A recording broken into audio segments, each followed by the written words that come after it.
আনন্দপুর গ্রামের এক ছোট্ট মাটির বাড়িতে থাকত ১২ বছরের আরাধ্যা। ছোটবেলায় নিজের মাকে হারানোর পর তার বাবা শিবু দ্বিতীয় বিয়ে করেছিলেন। প্রথম কয়েকদিন সব ঠিক ছিল, কিন্তু সময়ের সঙ্গে সঙ্গে সৎমা মালতীর আচরণ বদলে গেল।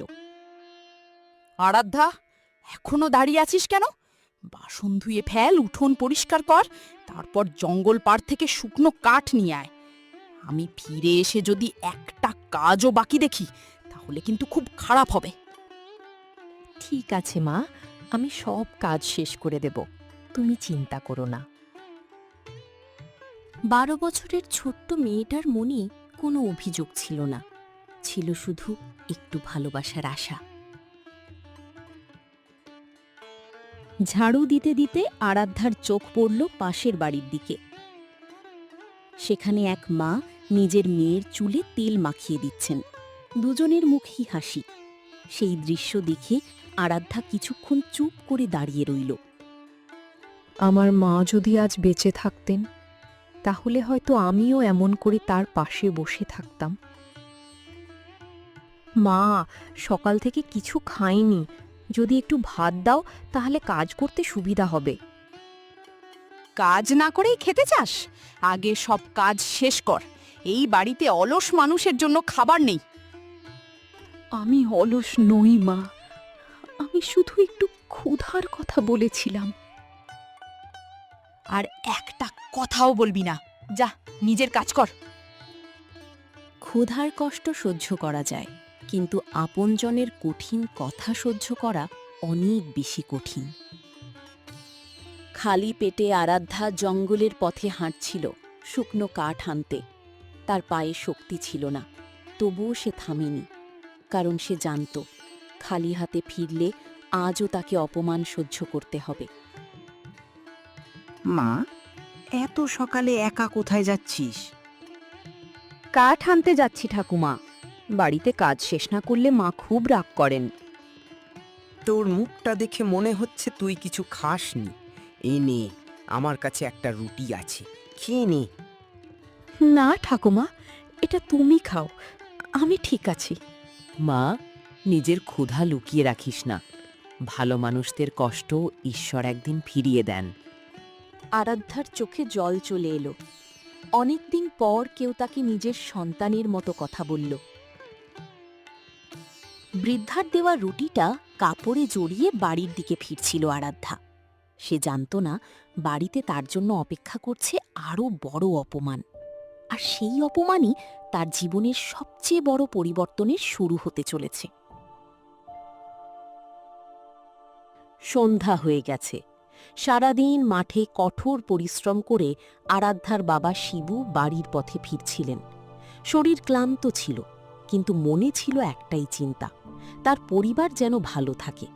তিনি জানতেন না তার চোখের আড়ালে তার ছোট্ট মেয়েটা প্রতিদিন কতটা কষ্ট সহ্য করছে। বাবাকে দেখেই আরাধ্যার মুখে একটু হাসি ফুটে উঠল। সারাদিনের সব কষ্ট যেন এক মুহূর্তের জন্য ভুলে গেল সে। বাবা, তুমি এসে গেছো? অনেক ক্লান্ত লাগছে তোমাকে, বসো, আমি তোমার জন্য জল নিয়ে আসছি। মা, তুই সারাদিন অনেক কাজ করিস, একটু নিজের যত্নও নে। বাবার মুখে এই কয়েকটি কথা শুনেই আরাধ্যার চোখে আনন্দের জল চলে এলো, কারণ অনেক দিন পর কেউ তাকে নিজের কথা ভাবতে বলল। কিন্তু মালতীর মনে ছিল অন্য কিছু। সে কখনো চাইত না শিবু আরাধ্যার কষ্ট বুঝতে পারুক। আপনি জানেন না সারাদিন আমি কত কষ্ট করি। আপনার মেয়ে কোনো কথা শোনে না, কাজ করতে বললে অজুহাত দেয়, আর আমাকে সবার সামনে খারাপ দেখায়। আরাধ্যা এমন করে? আমি তো কখনো দেখিনি। আপনি তো সারাদিন বাইরে থাকেন, ঘরের সবকিছু কি আপনি দেখতে পান? মিথ্যা কথাগুলো ধীরে ধীরে শিবুর মনে সন্দেহ তৈরি করতে লাগল। বাবা, আমি কি একটু কথা বলতে পারি? বল মা, কি হয়েছে? আমি আসলে আরাধ্যা চেয়েছিল আজ সব সত্যি বলে দেবে, বলতে চেয়েছিল তার কষ্টের কথা, তার না খেয়ে থাকার কথা, কিন্তু হঠাৎ সে বাবার ক্লান্ত মুখের দিকে তাকালো। মা, আরাধ্যা কি হয়েছে? না বাবা, কিছু না, আমি ঠিক আছি। সেদিন রাতেও আরাধ্যার ভাগ্যে জুটল না ভালো খাবার। সবাই ঘুমিয়ে যাওয়ার পর সে চুপচাপ নিজের ছোট্ট ঘরে বসে রইল। মা, তুমি যদি আজ আমার পাশে থাকতে, তাহলে হয়তো কেউ আমাকে এত একা করে দিত না। আমি শুধু একটু ভালোবাসা চেয়েছিলাম মা।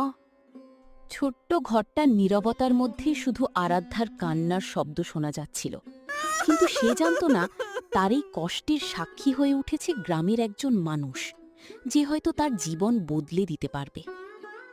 আরাধ্যার কান্না ভেজা কণ্ঠ শুনে দরজার আড়ালে দাঁড়িয়ে থাকা শিবুর মনটা কেঁপে উঠল। এতদিন তিনি ভেবেছিলেন তার মেয়ে হয়তো একটু দুরন্ত, কিন্তু আজ প্রথমবার তার মনে প্রশ্ন জাগল, সে কি সত্যিই সবকিছু জানে? আরাধ্যা মা, আমার কাছে সত্যি কথা বল। তুই কি সত্যি সব সময় ভুল করিস, নাকি কেউ তোকে বুঝতে চায় না? বাবা, তুমি এসব কেন বলছো? মা তো আমার ভালো চান। হয়তো আমি ঠিকমতো কাজ করতে পারি না, তাই মা রাগ করেন। আরাধ্যা নিজের কষ্টের কথা লুকিয়ে গেল, কারণ সে চাইতো না তার জন্য বাবা আর মায়ের মধ্যে ঝগড়া হোক। অন্যদিকে মালতী বুঝতে পারল শিবুর মনে সন্দেহ তৈরি হয়েছে, তাই সে আরও বেশি করে নিজের ভালো মানুষের মুখোশ ধরে রাখার চেষ্টা করতে লাগল। আমি তো আরাধ্যার ভালোর জন্যই সব বলি, কিন্তু ও যদি আমার কথা না শোনে, তাহলে আমি কি করব? কথাগুলো শুনে শিবু চুপ করে রইলেন, কিন্তু তার মন আর আগের মতো নিশ্চিন্ত ছিল না। সেই রাতে আরাধ্যা ঘুমাতে পারছিল না। হারানো টাকার চিন্তা নয়, তার মনে ছিল বাবার চিন্তা। সে ভাবছিল, যদি বাবার আর মালতীর মধ্যে ঝামেলা হয়, তাহলে সংসার ভেঙে যাবে।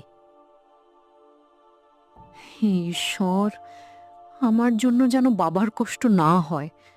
আমি শুধু চাই সবাই ভালো থাকুক। পরের দিন সকালে শিবু মাঠে যাওয়ার পথে গ্রামের রাস্তার পাশে একটি ছোট্ট থলি দেখতে পেলেন। থলির ভেতরে ছিল সেই টাকা, যেটা হারিয়ে যাওয়ার জন্য আরাধ্যাকে দোষ দেওয়া হয়েছিল। তাহলে আরাধ্যা মিথ্যা বলেনি, সে সত্যিই টাকা হারায়নি। শিবুর মনে তখন একটি প্রশ্ন আরও গভীর হয়ে উঠল। যদি টাকার ব্যাপারে মেয়েটি সত্যি বলে থাকে, তাহলে এতদিন ধরে আর কি কি সত্য তার কাছ থেকে লুকানো হয়েছে? শিবু সিদ্ধান্ত নিলেন, এবার তিনি নিজের চোখে সব দেখবেন, কারণ একজন বাবা কখনো চাইবেন না তার সন্তানের চোখের জল অকারণে ঝরে পড়ুক। সেদিন মাঠে কাজ করলেও শিবুর মন বারবার চলে যাচ্ছিল বাড়ির দিকে। আরাধ্যার শান্ত মুখ, তার লুকানো কান্না আর গতরাতের ঘটনা তাকে ভাবিয়ে তুলেছিল। আমি কি এতদিন নিজের মেয়ের কষ্ট দেখতে পাইনি? একজন বাবা হয়ে আমি কি ভুল করেছি?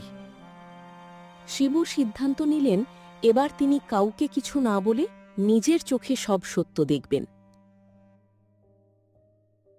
পরের দিন ভোরে আবার শুরু হলো আরাধ্যার প্রতিদিনের মতো ব্যস্ততা। সূর্য ওঠার আগেই সে ঘুম থেকে উঠে বাড়ির সব কাজ করতে শুরু করল। যদি আমি সব কাজ ভালোভাবে করি, তাহলে হয়তো মা একদিন আমাকে নিজের মেয়ের মতো ভালোবাসবেন। দূরে দাঁড়িয়ে শিবু সব দেখছিলেন। তিনি দেখলেন আরাধ্যা একা হাতে কত কাজ করছে, অথচ তার মুখে কোনো অভিযোগ নেই। এত ছোট মেয়ে এত কিছু সহ্য করে কিভাবে হাসতে পারে? আরাধ্যা, রান্নাঘর এখনো পরিষ্কার হয়নি? সারা দিন কি শুধু ধীরে ধীরে কাজ করবি? তোর জন্যই আমার এত ঝামেলা। মা, আমি সব পরিষ্কার করে দিচ্ছি, একটু সময় দাও। সব সময় একই কথা, তুই কোনো দিন ঠিক হতে পারবি না। এই কথাগুলো শুনে শিবুর বুকটা ভার হয়ে গেল, কারণ তিনি প্রথমবার নিজের চোখে দেখলেন আরাধ্যা মিথ্যা বলেনি। সন্ধ্যায় খাবার সময় আরেকটি ঘটনা শিবুকে আরও অবাক করে দিল। মা, তুই খাবি না? আমি পরে খেয়ে নেব বাবা, তুমি সারাদিন কাজ করেছ, তোমার শক্তি দরকার। যে মেয়েটি সারাদিন না খেয়ে থেকেও বাবার কথা ভাবছে, সেই মেয়েকেই সবাই ভুল বুঝেছিল। সেদিন রাতে শিবুর চোখে ঘুম এলো না। তিনি বুঝতে পারলেন তার মেয়ের হাসির পেছনে কত কষ্ট লুকিয়ে আছে। আর নয়, এবার আমি আমার মেয়ের কষ্টের কারণ খুঁজে বের করব। পরের দিন সকালে শিবু আর চুপ করে থাকতে পারলেন না। এতদিন তিনি যা শুনেছেন তা শুধু এক পক্ষের কথা ছিল, কিন্তু নিজের চোখে দেখা সত্যকে আর লুকিয়ে রাখতে পারলেন না। মালতী, তোমার সঙ্গে আমার কিছু কথা আছে। এতদিন আমি ভেবেছিলাম আরাধ্যাই ভুল করে, কিন্তু এখন বুঝতে পারছি আমি পুরো সত্যটা জানতাম না। আপনি এমন কথা বলছেন কেন? আমি তো সবসময় এই বাড়ির ভালোর জন্যই করেছি। শিবু ধীরে ধীরে সব ঘটনা বলতে শুরু করলেন। তিনি বললেন কিভাবে তিনি নিজের চোখে দেখেছেন আরাধ্যার পরিশ্রম, তার ধৈর্য আর তার নীরব কষ্ট। একটা ছোট মেয়ে সারা দিন কাজ করে, নিজের কষ্ট লুকিয়ে রাখে, আর তারপরও তোমাকে মা বলে ডাকে। তুমি কি কখনো ভেবেছ তার মনের মধ্যে কতটা কষ্ট জমে আছে? প্রথমবার মালতীর কাছে কোনো উত্তর ছিল না। এই কথাগুলো শুনে আরাধ্যা ঘরের একপাশে দাঁড়িয়েছিল। সে কখনো চায়নি তার জন্য বাড়িতে ঝগড়া হোক। বাবা, তুমি মায়ের সঙ্গে রাগ করো না। মা যদি আমাকে বকেন, তবুও আমি চাই তিনি ভালো থাকুক। মা, তুই এত কষ্ট পেয়েও তার জন্য ভালো চাইছিস? তুই সত্যি অনেক বড় মনের মানুষ। আরাধ্যার এই কথায় ঘরের পরিবেশ নীরব হয়ে গেল। সেই রাতে মালতী একা বসে ভাবতে লাগল। এতদিন সে শুধু নিজের রাগ আর অভিমান দেখেছে, কিন্তু আরাধ্যার ভালোবাসা দেখতে পারেনি। যে মেয়েটাকে আমি এত কষ্ট দিয়েছি, সে আজও আমার জন্য ভালো চাইছে। আমি কি সত্যি এতটা কঠিন হয়ে গিয়েছিলাম? পরের দিন সকালে মালতী প্রথমবার আরাধ্যার কাছে নিজে থেকে গেল। আরাধ্যা, আমি তোমার সঙ্গে অনেক অন্যায় করেছি। তোমার ছোট্ট মনটা বুঝতে পারিনি। তুমি কি আমাকে ক্ষমা করতে পারবে? মা, আমি অনেক দিন ধরেই শুধু তোমার ভালোবাসা চেয়েছিলাম। আমি চাই না আমাদের মধ্যে আর কোনো দূরত্ব থাকুক। আরাধ্যার এই কথায় মালতীর চোখে জল চলে এলো, কারণ আজ প্রথমবার সে বুঝল ভালোবাসা জোর করে পাওয়া যায় না, ভালোবাসা দিতে হয়।